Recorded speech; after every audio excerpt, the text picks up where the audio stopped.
All right, we'll see how this goes. So the 6 cores of regenerative agriculture, some of you have had my soils class that's in those notes, so you can go back. A lot of the material is the same. We want to make sure that we're minimizing that soil disturbance, so no-till production. We want to maximize our crop diversity, so crop rotation, not growing the same crop over and over again. We want to add cover crops so that we have something living on that root year-round. A couple of y'all have had my soil conservation, I think soil and water conservation, Chloe. Anybody else have soil and water?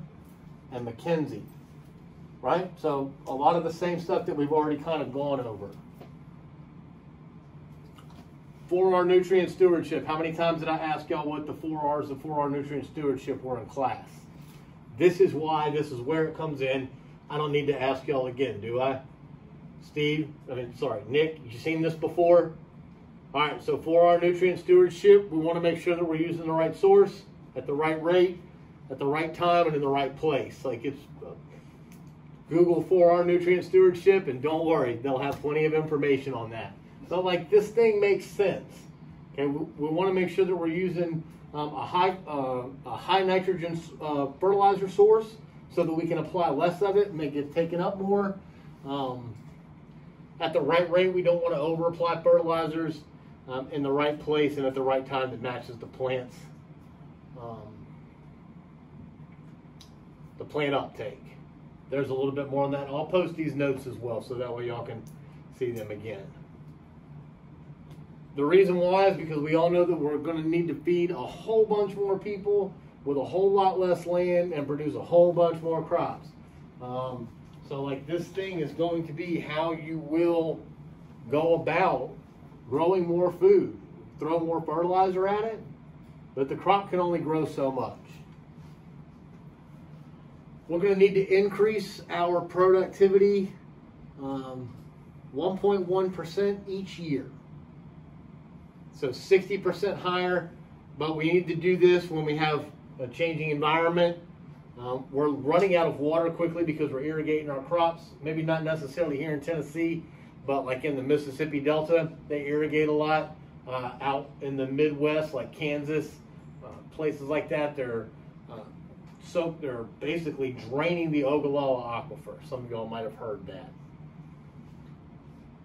We're just showing that the population is going to increase, and this is the between developing and developed countries. And so our developed countries are going to start to increase their population because as we increase the quality of life, we are procreating and making more because that improves quality of life, and there's enough food so that they can have, they can continue to grow their populations. What's up? Something that they have talked to us about in some of these meetings is that the graduate, like the incoming class of 2025 is going to be much less across the whole country. There just aren't enough students because in 2008 there was a stock market crash and the quality of life was a little bit shaky, and everyone said, whoa, we don't have the money to have babies. That has an impact. When they have food and money, people start having babies. You might remember from soils and like kind of like the very end, I talked about Liebig's law of the minimum. And so basically that at least these 17 plant nutrients, do y'all remember the mnemonic for the 17 plant nutrients? What else? You got C. Hopkins Cafe and that's about it, huh?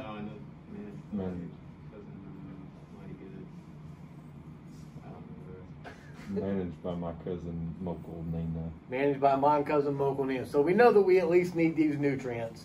We also need water, sunlight, temperature. They put some of these other growth factors in. But if you're short one of these nutrients and all the rest of them are insufficient, there's at least sufficient amount of those nutrients, the yield at the limiting nutrient is only going to be this much. So Liebig's law of the minimum, that the crop yield is proportional to the amount of the most limiting nutrient.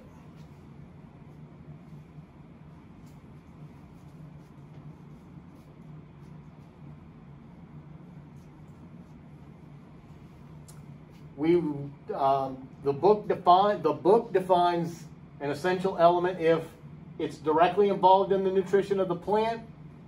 Deficiency makes it impossible to complete its life cycle, and the deficiency is specific to the element and can only be corrected by supplying the soil with that element. C. Hopkins Cafe, managed by my cousin Mokul Nina. You will have to fill out at least the element, the full name of the element, not the chemical symbol, the full name of the element. So get your dictionaries out, make sure you spell those correctly. It's going to look a lot like the quiz you took in soils in the very beginning of the semester. We have deficient. They have some terms that kind of make sense. If it's deficient, it's going to severely limit the yield. We have a critical range, kind of in this sufficient area, that there's enough to make help the plant maximize its growth. Sufficient, obviously there's enough. Excessive, there's too much. And then luxury consumption, we see this a lot with potassium, in that the plant only needs X amount, but it continues to take that up into its tissues just because of the way that the nutrient is available in the soil. So it flows it enters the plant through mass flow. And mass flow is water moving into the plant. So it's in the soil solution, and it will continue to be taken up by the plant. At the law of diminishing returns means that adding nutrients, adding fertilizer is, it's not linear. That you do not get X amount of yield for every 1 pound of nitrogen extra that you put onto it. At some point, you are basically applying fertilizer for no good reason, and you are not getting the return out of it. So you kind of have to know what that is, and that's why they were asking, what is the optimum rate for that? Because you can apply 100 pounds, great, but does the plant take that up? Are you going to get that increase? Where's the threshold for that? Is what this really is. This is the threshold for applying fertilizer. Is it worth whatever a pound of fertilizer costs? Do you get at least your money back for applying it? At some point, that answer is no. So everything that's in that soil solution has an effect on these 6 kinds of things. Primarily nutrient uptake and that mineral solubility.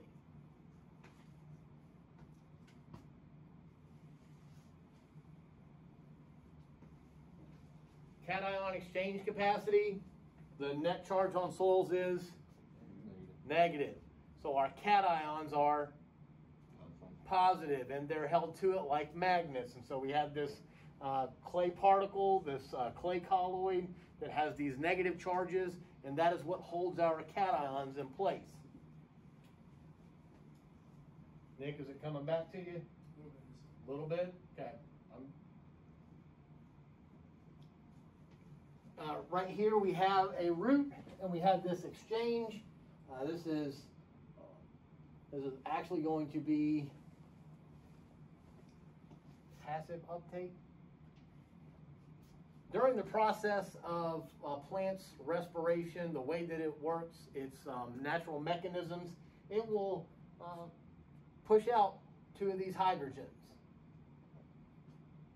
These 2 hydrogens will displace this calcium, and then that calcium will move up into the plant. So it's a charge thing. It's a charge change for this cation exchange capacity. We need at least 2 hydrogens to replace 1 calcium, but we only need 1 hydrogen to replace that 1 potassium. So a 1-for-1 exchange, it has to be on the charges.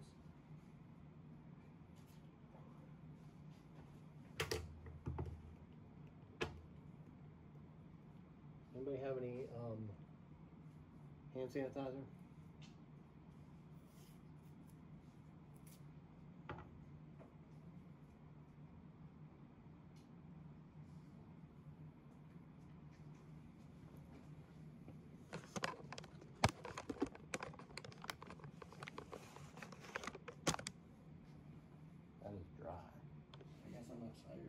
No, it's not that serious. All right, so adsorption with a D. Adsorption means oppositely charged surface, but think about this like tape, that it can be desorbed off my finger and then transferred onto the other one. And so there's a shift. It is adsorbed. If you think about hand sanitizer, once you put it on and you start rubbing it into your hands, you cannot get it back out of your hands. So absorption with a B is when that actually moves into the plant. So adsorption is on the soil colloid, absorption is when it moves into the plant. And then we have cation and anion exchange capacity. So if cations are positive, they will be attracted to wood. We have the silicate clay minerals. The two we're most concerned with are 1-to-1 and 2-to-1s. Y'all remember this from soils. 1-to-1s are what we build on. 2-to-1s are what we farm on. You can farm on kaolinitic soils, but we typically, they don't move. And I'm going to go over this in just a moment. We have a low negative charge, so our CEC is low. And if our CEC is low, we think about CEC. I wish I had a bigger cup.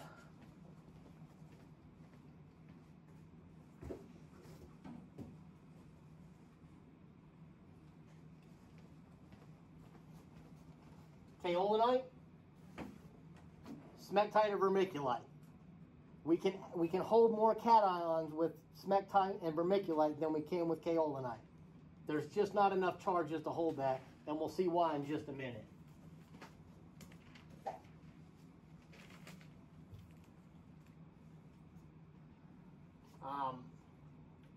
With a 1-to-1 clay mineral, we have 1 tetrahedral and 1 octahedral. Who did you have for soils? I had Kenny for lab, and then Rick for...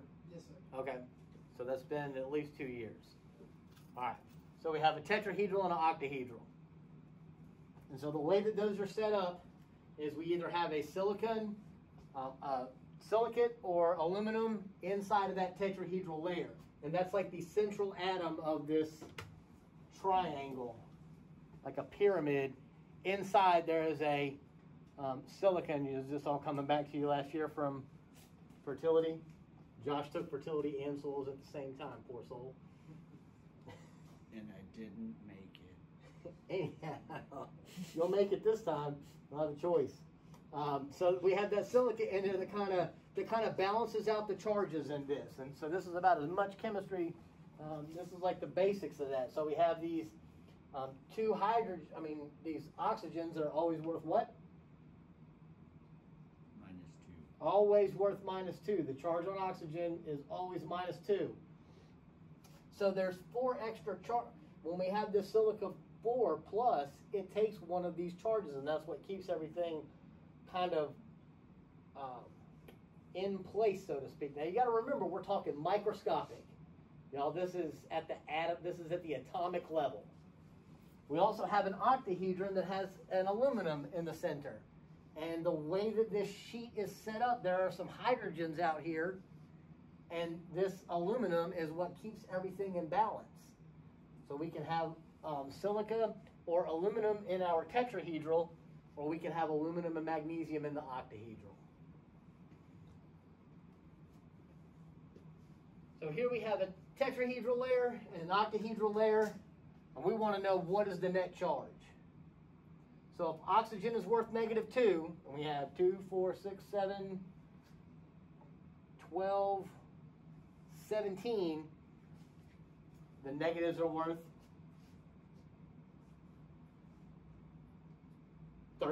34. Our negative charges are 34 from the oxygens. On the inside, we have aluminum and silica. Silica in the tetrahedral, aluminum in the octahedral. 3, 6, 9, 12, 4, 8, 12, 24 charges, 24 positive charges from the central atoms. The net charge on this particular section of that clay colloid is -10. That's why the charge on soils is negative. There is some positive though. And this is where we get our anion exchange capacity from. That and functional groups of organic matter. Everyone's favorite. For this one-to-one clay, the reason why that we do not have this expansion is because water cannot get in here from this hydrogen bonding. So we basically have a one-to-one on top of a one-to-one on top of a one-to-one. The charge is so tight because of that hydrogen bonding that we do not have this expansion.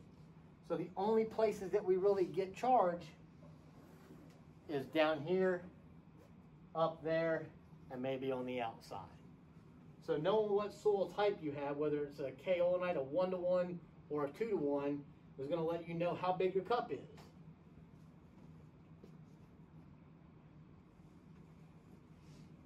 Everyone remember isomorphic substitution? Ethan's looking, he's like, man, dude, that was a whole year ago. And I've thrown out all my notes, and I've never used that again. So in isomorphic substitution, remember that iso meaning similar, and morphic meaning we're going to have this change. So in the octahedral, we will have that aluminum 3 plus be replaced by magnesium. And this happened during that soil formation. I mean, this happened millions and millions of years ago when that soil was being formed. It's not like we can go out there and add some magnesium to a soil and change the structure of our soil. It's already there. And then we'll have, in the tetrahedral, we'll have silica replaced by aluminum. So in the tetrahedral, we can have silica and aluminum, +4, +3. And in the octahedral, we can have aluminum or magnesium, +3 or +2. But our CEC is so much greater because water can get in there and that can expand and those charges become exposed. So here we have our 2-to-1. Here is the octahedral. I'm sorry, the tetrahedral. We have 2 tetrahedrals and 1 octahedral. And so when you have these sheets laid together, water can seep in between those 2 sheets and it'll start to expand, kind of like a sponge. And when it expands, there's an opportunity for those cations or anions to make their way in between here and they can get trapped. But they're held to those negative charges that are on the outside. Coming back. All right, so here we are doing the change in charge with isomorphic substitution. So I did the math. I got oxygen is always worth -2. We've got 7 of those. I did the math here. Y'all can count and multiply. So without the isomorphic substitution, just a generic 2-to-1 clay, the net charge is -12. If we were to substitute the magnesium in the octahedral and aluminum in the tetrahedral, we would get an increase in the negative charges. And so when we have that isomorphic substitution, we now increase the number of negative charges. So the overall charge on this becomes more negative. And if it's more negative, we can hold more cations. This is called permanent charge. This is not going to change because this is the way that it was formed. And, you know, we're talking microscopic, y'all, and we have all these layers that are X amount deep. And so you might have an aluminum, magnesium, aluminum.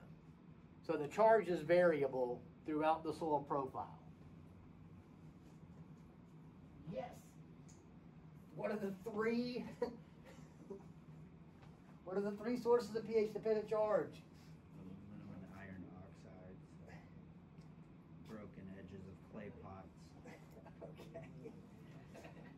and functional groups of organic And matter. functional groups of organic matter. Now we're not going to have broken edges of clays are not going to account for a lot. You know how hard it is to break an edge of clay? It happens, but it's very difficult. And even if you did, it's only a half of a charge.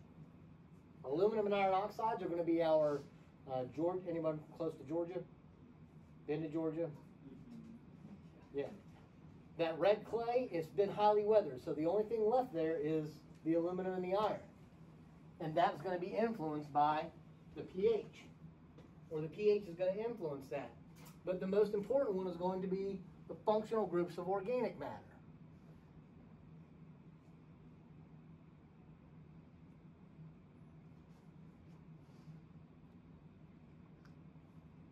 I wish I had my slides now.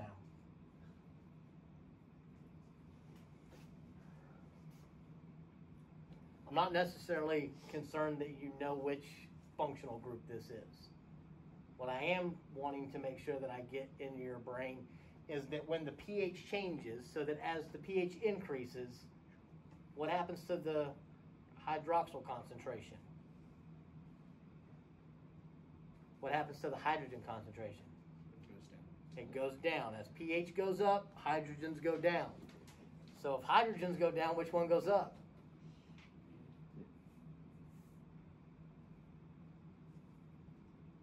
He's just nodding at me like, read my brain. Yeah, Oxygen. the hydroxyls go up. Hydroxyl. The hydroxyls increase. So we have hydrogens and hydroxyls. And if you have H plus and OH negative, what does that make? Water. I'm going to see if I can get to those slides. That might make a little more sense.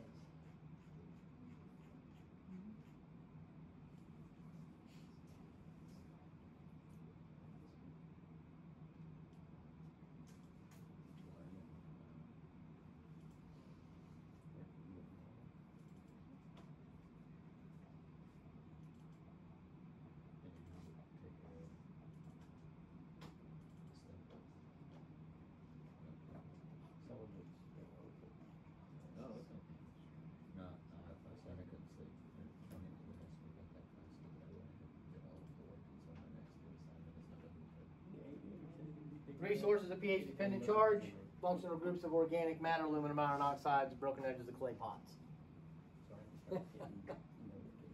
All right, so here we have our functional groups of organic matter and our other complexes, and we have applied lime. And so when we apply lime, what happens to the pH?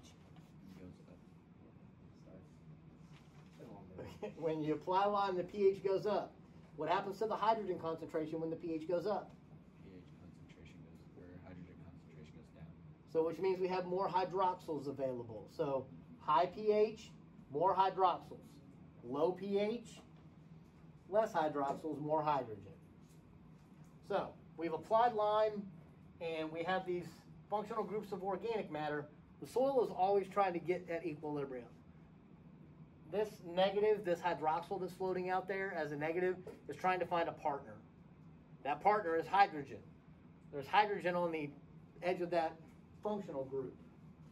The hydrogens will dissociate from the functional groups of organic matter. I beat this into their brain. The hydrogens dissociate from the functional groups of organic matter and form water with those hydroxyls that are looking for their partner. Now this isn't the water we can put in a cup. It's not like we can go out and squeeze we can add lime and squeeze the soil and get enough water out of it, right? It's not. They form these very small molecules of water. What that does is that leaves this negative charge on the edge, and that is where we can increase the cation exchange capacity. It can work the other way though, so that as we have all these negative charges on this piece of organic matter that increases our CEC.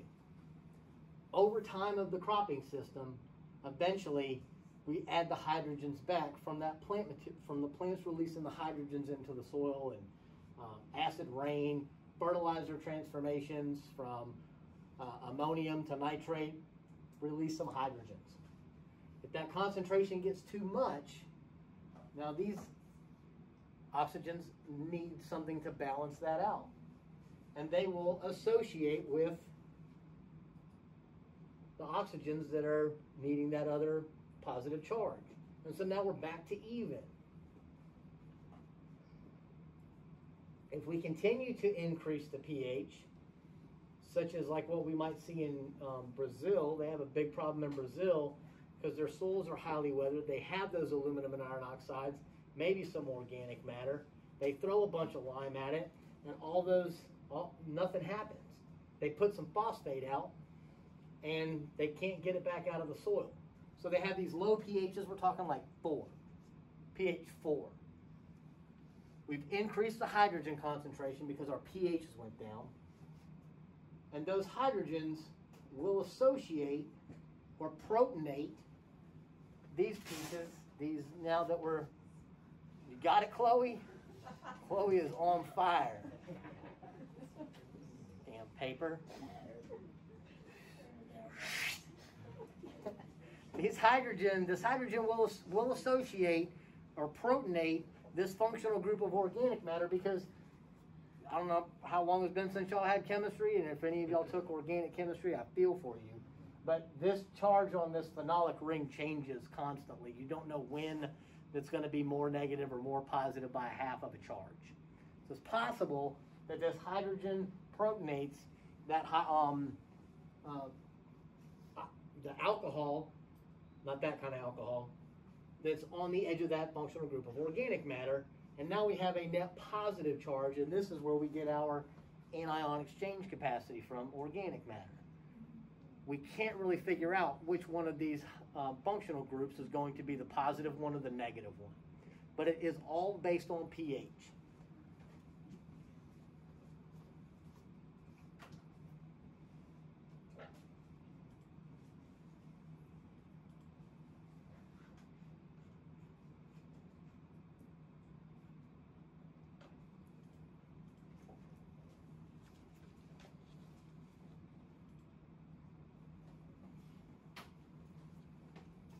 Next, there is an order in the way that, what time is it, anyone? 3:35? Yeah. Okay. So there's a way that these cations are held to the soil. Like they have some of them carry a heavier weight, and it's based on the charge and the hydrated radius of that cation. So hydrogen is going to be the greatest. Hydrogen and aluminum are equal. You'll need to know this for the exam and the quiz. The quizzes are going to lead you to the exam. The lyotropic series, and you can see that it's based on the charge. So start with 3, work your way to 1. And so that's based on the charge and the hydrated radius. And so I don't know if y'all know that sodium and water don't mix very well. Did y'all know that? That's some cool stuff to look at on YouTube. They take big sodium blocks and throw it in the water, in the river, stream, lake, and it just explodes all over the place because it has a very large hydrated radius. And so if we have a large hydrated radius around this, the charge between this positive and the negative on the soil colloids, not very strong. Aluminum 3+ has a very small hydrated radius. So this +3 is strongly attracted to that soil colloid. So higher charge, smaller hydrated radius, closer attraction. Because there's not much distance between the positives on the aluminum and the negative on that soil colloid. Sodium, long distance in between here and that soil. If we have one for cation exchange capacity, we also have one for anion exchange capacity. And so we only have a few anions in that we're mostly concerned with are phosphate, sulfate, and nitrate. So they have also the same thing in that the larger the hydrated radius, like chlorine, so salt, sodium chloride, disperses easily in water because this is not, it has an affinity for water. Nitrate has an affinity for water. It's highly soluble. Phosphate does not. Phosphate, it takes a long time to dissolve triple 13, if you've ever tried that. It takes a lot of time and a lot of motion. So just know that we have one for each. We have one for cations, and we have a lyotropic series for anions. Everyone pretty good here? Am I going too fast? You know, is what I'm saying kind of ringing a bell again? Okay. And you're going to go over it again before you take the quiz, right? I am. I will. I just haven't. Sorry. And then I got to today and I was like, ugh. So I just don't want to get this in, and we'll take a break, and I know y'all have to leave, and we'll start to work on our projects again, okay? I want to make sure that I get through this because Nick might not have seen this for a couple of years, and it might feel like a couple of years since y'all saw it. Is the quiz in person or on online? On iLearn. Kind of like how we've done it before, just like in soils. It's more so just to get you introduced to the information and get it in your brain. The exam will be in person though. So there are 3 ways that it gets into the root. We can have the root actually move and intercept one of these little pieces of fertilizer or a potassium ion, mass flow, which is by water, and then diffusion, which is area of high concentration to areas of low concentration. This is just showing you that we have ion exchange with this clay particle. We have a positive charge and another positive charge being exchanged.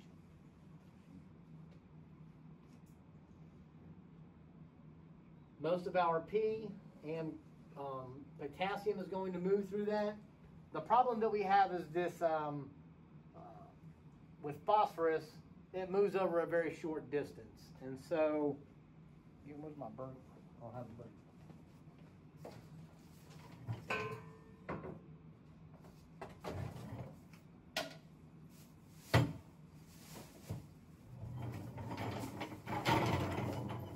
So here's our corn plant. This lodge. Anyhow, here's our corn plant, and we spread triple 13 over the whole field. You know, it doesn't spread perfectly even, but some of the phosphate lands way over here and it has to dissolve, and then it moves at 0.02 centimeters over some time.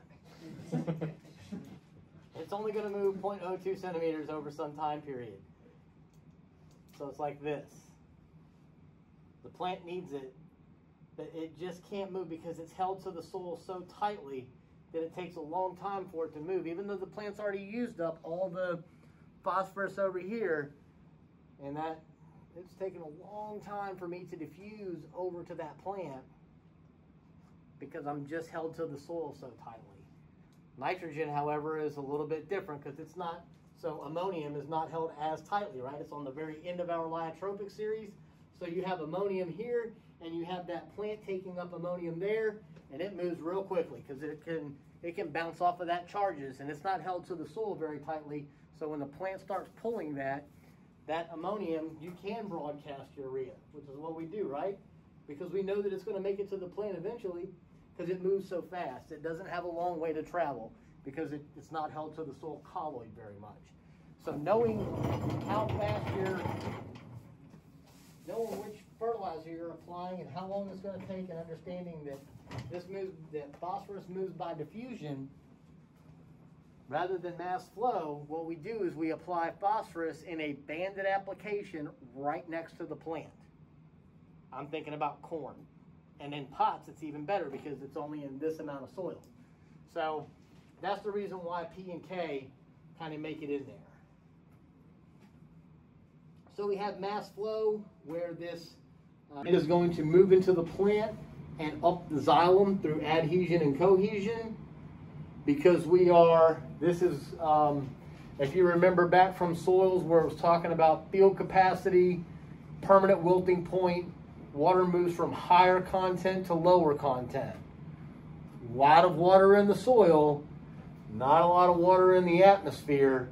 The water will move into the plant and come out through the stoma because of the side. The potential is more negative in the atmosphere than it is in the soil. The nutrients are in the water. The water is going into the plant and it's taking whatever is in it with them.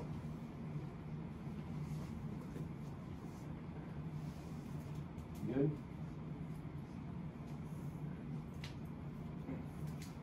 We have this passive uptake where it's going to move from high concentration to low concentration through diffusion, ion exchange, in this Casparian strip. It can also move through osmosis. So from low concentration to high con. It should move the other way, High right? concentration, low concentration. Water is moving from left to right to The water is moving from left to right. right.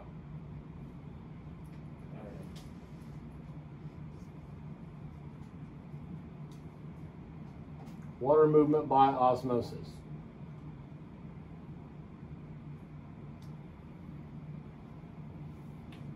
Got it. Okay. So what this is by osmosis, even though there's not a lot of, because there's a high concentration of nutrients in the plant needs the water in order to dissolve those. So the water moves towards the nutrients in the plant so that it can reach that equilibrium. So it's not necessarily that the water is already traveling there through mass flow. It's actually coming in through osmosis. And the easiest way to think about this is when we talked about the solute potential, so psi with the little s, or if you apply too much fertilizer in one particular spot, let's say you left the chute open when you made the turn, and when you made the turn and then you stopped because your phone rang, and some of that fertilizer goes out onto the ground, the concentration, that salt is so much that it will pull the water actually out of the plant and burn it. We also have that goes into the plant. Not that it would burn it, but the concentration inside of the plant and the nutrients pulls that water in. Dr. Earhart's story, one of the first stories he ever told me, was he was traveling he was at some tomato plant, whatever, and they were moving the tomatoes by water. And so what happened is that by the time, kind of like cranberries, they do cranberries by water, they were doing tomatoes to move them where they needed to because it was whatever reason. Anyhow, the nutrient concentration in the tomatoes was so great that the water was actually like being pulled into the tomato and it burst. So the water was actually going from an area of low concentration to high concentration, which is inside that tomato. And if there's if there's a little bit of those nutrients inside the soil solution that's coming into the plant, it gets taken up that way. I think this was kind of what the hydroponic group was going to do, was look at the difference between monocots and dicots.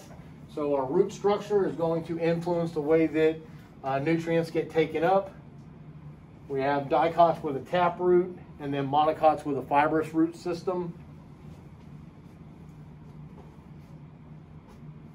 There are parts of the roots that play a part in that, primarily the root hairs, and I think that is what your group is going to be looking at, is how that influences the movement of phosphorus into the plant.